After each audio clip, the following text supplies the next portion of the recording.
আসসালামু আলাইকুম everyone, welcome back to my channel. আজকে আপনাদের সাথে নোয়াখালীর ঐতিহ্যবাহী একটা পিঠা রেসিপি শেয়ার করব। আর আমরা আজকে কথাও বলবো নোয়াখালীর ভাষায়। তো চলুন ভিডিওতে যাওয়া যাক। তো আমরা হিডাগিন বানাইম। তো তার জন্য প্রথমে একটা প্যানের ভিতরে নিয়ে নিচ্ছি 1 কাপ পরিমাণে নাইল। তো তারপরে এর ভিতরে দিয়ে দিম 1/2 কাপ পরিমাণে চিনি। মিষ্টি আপনারা যে যেরকম খান সেরকম দিতে পারেন। তো তারপর এখানের মধ্যে আমি কিছু গরম মশলা অ্যাড করব। দিয়ে দিচ্ছি 2টা দারচিনি, 2টা এলাচ, আর দিয়ে দিচ্ছি 2টা তেজপাতা। এরপরে কিন্তু আবার ভালো মতো মিশিয়ে নিউ।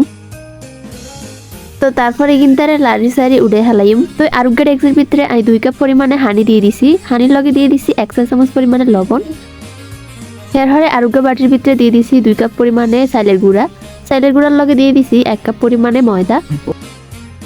চালের গুঁড়া আর ময়দা মিক্স করে বানালে কিন্তু এই ডোটা অনেক বেশি ভালো হইব। তো তারপর একটা চামচ দিয়ে কিন্তু ভালো করে মিশিয়ে লইছি। তো তারপর যে পানিটা ফুটতে শুরু করছে সেটার ভিতরে এই গুঁড়াগুলো দিয়ে দিছি। অনেক কিন্তু আস্তে আস্তে করে ভালো করে মিশাই একখান ডো বানিয়ে লইম। চুলার আঁচ কিন্তু এই পর্যায়ে একটু কমাই দিবেন। রুটির জন্য যেরকম কাই বানানো হয় ঠিক এরকমই কিন্তু ইকিনটা। তো ইকিনটা তুন ইকিনি করে লই এটারে বালা করে মথি লইম। লগে কিন্তু আপনারা 2 চালের গুঁড়া দিয়ে বালা করে মথি লইবেন।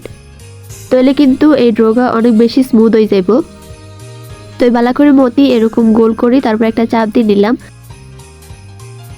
এই ড্রোগার ভিতরে অল্প 2 চালের গুঁড়া দিয়ে এটা বালা করে একটা পাতলা রুটি বানিয়ে দিতে হইব। আর সানরানিরা এই রুটিটা কিন্তু খুব একটা মোটাও না, আবার খুব একখান পাতলাও না।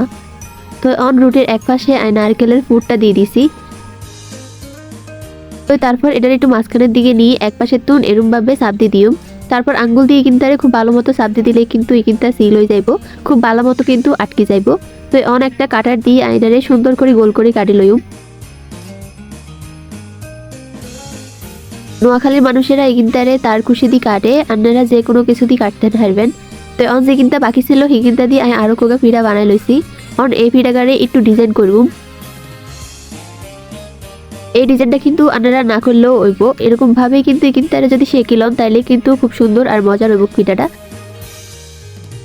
কিন্তু আমি কিনতারে একটু ডিজাইন করতে আসছি। এটা কিন্তু পুলি পিঠার মতো একটা ডিজাইন, আপনারা কিন্তু দেখলেই হারিয়ে যাবেন, খুব সহজে এই ডিজাইনটা করম যায়।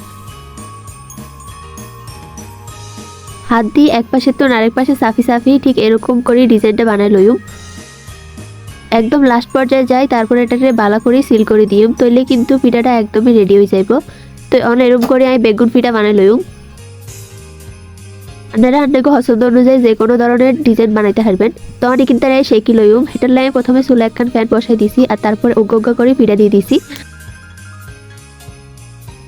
আপনারা চাইলে কিন্তু এখানটারে তেলও বাজতে পারেন, তবে এইভাবে খাইলে কিন্তু হেলদি উপায়ে খাওয়া যায়।